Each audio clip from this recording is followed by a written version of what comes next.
Swarm inbound. Swarm inbound. All hands to battle stations. The sharp voice of the combat officer cut through the general quarters alarm, shattering the silence over the Gulf of Oman at 04:15. Thousands of sailors aboard the supercarrier USS Abraham Lincoln woke in disbelief, pulled straight into a nightmare that felt far too real. The pride of the U.S. Navy, a floating fortress once considered nearly untouchable, had just been drawn into a perfectly prepared trap. Across the command center, the world's most advanced radar screens lit up with red warnings. The system was being flooded by hundreds of simultaneous threat signals. For the past 48 hours, the enemy had been hiding beneath the towering cliffs along the Omani coast, using powerful jamming equipment to disappear into the natural clutter of the shoreline. It was the Shahed Bagheri, a secret weapon valued at $555 million, and U.S. intelligence had lost track of it.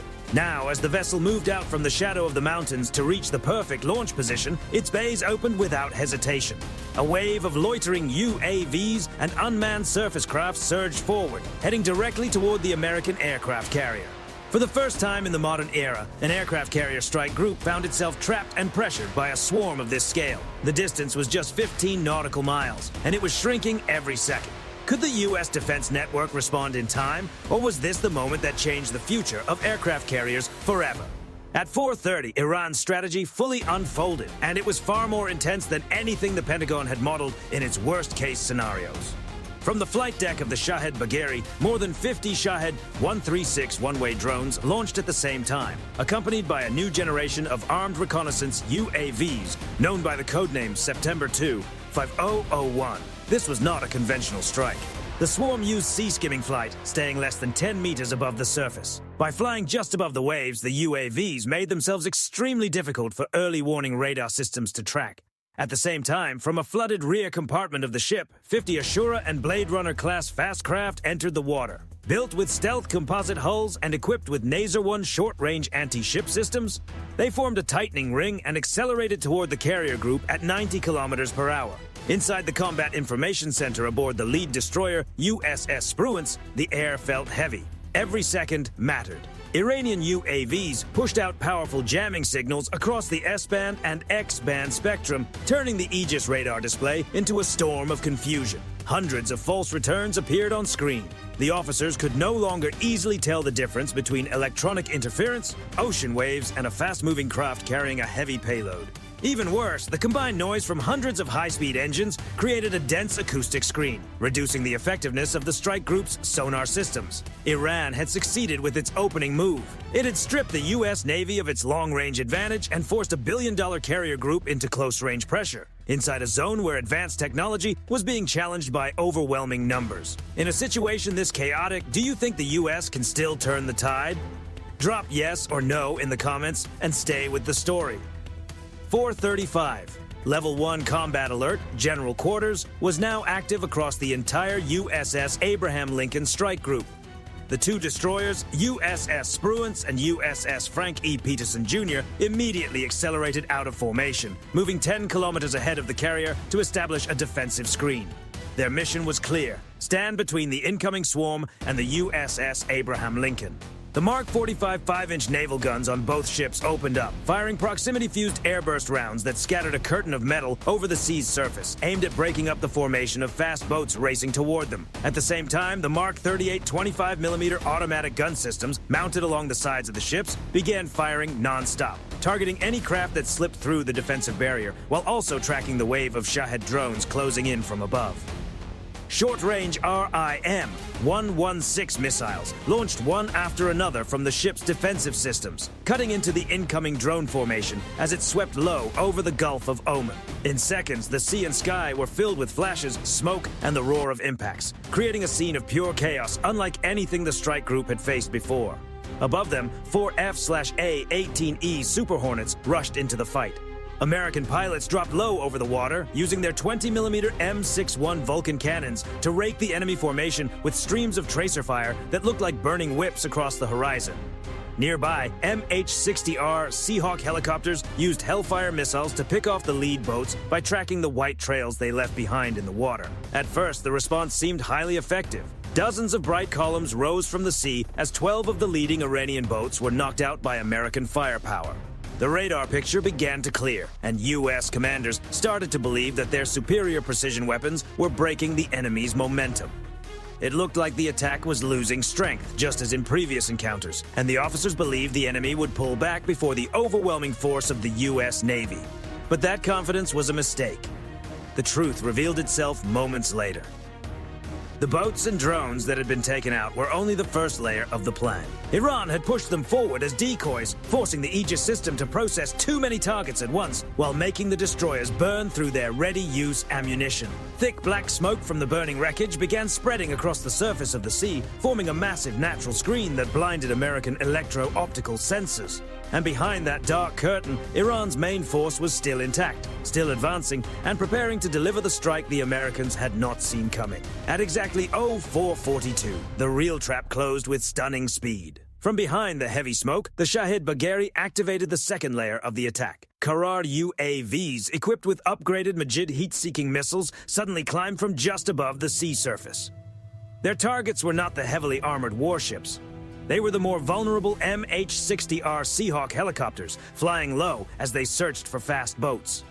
Caught off guard from a blind angle, 2 American helicopters were struck, caught fire, and were forced to make emergency landings in the sea. In a matter of seconds, the fleet lost some of its most important close-range surveillance assets. Taking advantage of the confusion as the low-altitude defense network began to break apart, the armed September 2051 reconnaissance UAVs suddenly changed course. They dropped into steep one-way dives toward the SPY-6 radar arrays on the command tower of the USS Spruance. A thunderous impact shook the ship. The starboard radar array was knocked out, opening a dangerous 90-degree blind zone in the Aegis defense system. Then the situation turned from critical to catastrophic. The U.S. passive sonar system, already struggling through the chaotic noise on the surface, suddenly detected a signal at extremely close range. Hidden beneath the confusion of waves, engines, and smoke, 2 Iranian Ghadir-class mini-submarines had slipped silently through the defensive perimeter. Moments later, they launched Hoot supercavitating torpedoes. Moving at 360 kilometers per hour, the torpedoes surrounded themselves with a supercavitating bubble, making standard American acoustic countermeasures almost useless. The piercing alert echoed through the ship's compartments, sending a wave of urgency across the entire crew. The supercarrier USS Abraham Lincoln was forced into a sharp emergency turn, leaning nearly 15 degrees as it tried to move clear of the Hoot torpedo's path. The sudden maneuver threw the flight deck into disorder. Aircraft launch operations stopped immediately, and every F/A-18 waiting for takeoff was locked in place. The American formation had been broken apart. Above them, UAVs filled the sky.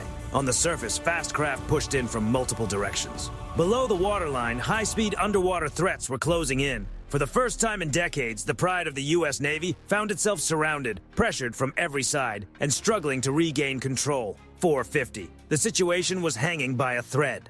The fleet commander understood that trying to stop every single UAV was no longer a winning strategy. The destroyers had limited ready-use ammunition, and the Shahid Bagheri mothership was still able to send more systems into the fight.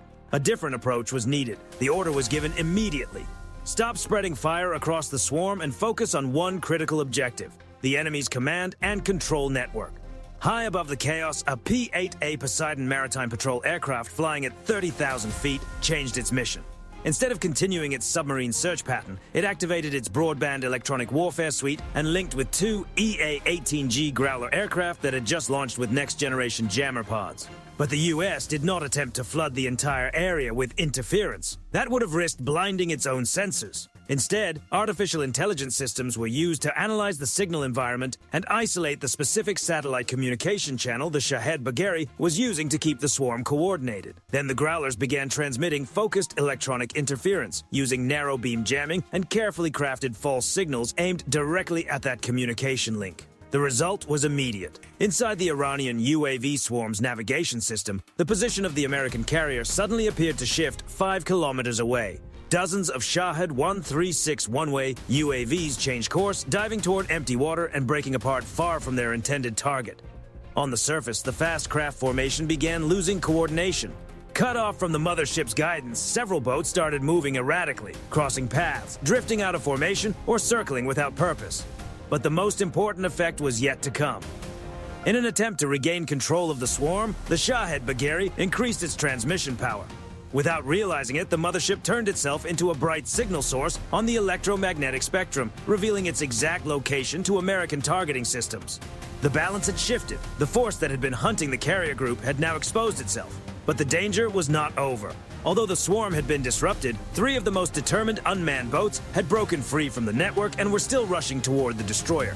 Even more concerning, the Shahed Bagheri's position was now exposed, but its onboard arsenal remained ready. If it was not stopped quickly, it could still launch a second wave at any moment. At 5:05, the American admiral made an all-or-nothing decision. The AC-13 OJ Ghost Rider would be used to deliver the final strike. It was a major gamble. The heavy aircraft was powerful, but it was also slow and difficult to maneuver, making it vulnerable to enemy air defense systems. To protect it, F/A-18E fighters dropped low and acted as decoys, pulling Iranian defensive fire away from the main attack path. That gave the AC-13 OJ the opening it needed. The aircraft moved in from medium altitude, banking sharply to bring its 30mm cannon and 105mm gun into position. The order from command was clear and absolute. Disable the target only. Do not send it to the bottom. American gunners used laser-guided rounds with extraordinary precision, aiming at 2 critical points on the Shahed Bagheri: the fire control radar array and the propeller system at the stern. The carefully placed strikes ripped through the upper structure, turning the ship's advanced electronics into useless debris and completely removing its ability to maneuver. Yet the crew avoided triggering the massive ammunition storage hidden inside the hull. At the same time, beneath the surface of the chaos, the situation reached its final breaking point. 3 Iranian one-way fast craft had broken through the last defensive screen and were now closing on the American destroyer from just 500 meters away. The CIWS Phalanx, the ship's final layer of defense, activated automatically. Its roar echoed across the water like a giant mechanical saw. A stream of tungsten rounds formed a wall of steel, tearing through 2 of the approaching boats before they could reach the ship.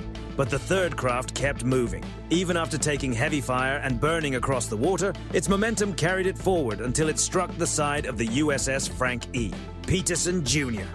A massive blast shook the entire formation. Black smoke poured from the destroyer's starboard side, and a large opening appeared just above the waterline. But thanks to the ship's modern watertight compartment design, it stayed afloat, held its position, and continued to fight. As the first light of dawn spread across the Gulf of Oman, the smoke slowly began to clear. By 5:30, the result of the battle was visible. The Shahed Bagheri, Tehran's $555 million symbol of power, was now drifting motionless on the water. Once feared, it had become silent, disabled, and harmless. Around it, the sea was scattered with the burned remains of UAVs and fast craft, the final pieces of a siege that had failed. From the American destroyers, RHIB boats carrying Navy SEAL teams cut through the waves and moved toward the remaining Iranian craft, many of which were drifting without direction. Realizing that the mothership had been neutralized and that the U.S. Navy now controlled the battlefield, more than 20 Iranian personnel threw their gear into the water and raised their hands. The U.S. Navy took them into custody and provided medical assistance. American commanders had chosen to stop at the exact moment they needed to. They removed the threat, but they did not sink the mothership. It was a cold and calculated decision designed to prevent the crisis from turning into a full-scale conflict that could no longer be reversed. The U.S. declared a tactical victory after successfully protecting the aircraft carrier USS Abraham Lincoln and breaking the encirclement. But the price was far from small. The USS Frank E. Peterson Jr. had suffered a large breach on its starboard side and was forced to return to port for repairs. The USS Submarines had taken serious damage to its radar system. 2 helicopters were lost and 15 sailors were injured. The American fleet continued north, leaving behind the disabled Shahed Bagheri drifting on the water like a warning. But deep inside the Pentagon, a new concern had already taken root. Iran had shown that it did not need its own carrier fleet to challenge the U.S. Navy. With creativity, risk, and a large enough swarm using coordinated air, surface, and underwater pressure, it could push through a defense network once considered nearly untouchable. The era in which U.S. aircraft carriers could move through hostile waters without serious opposition had changed forever at dawn.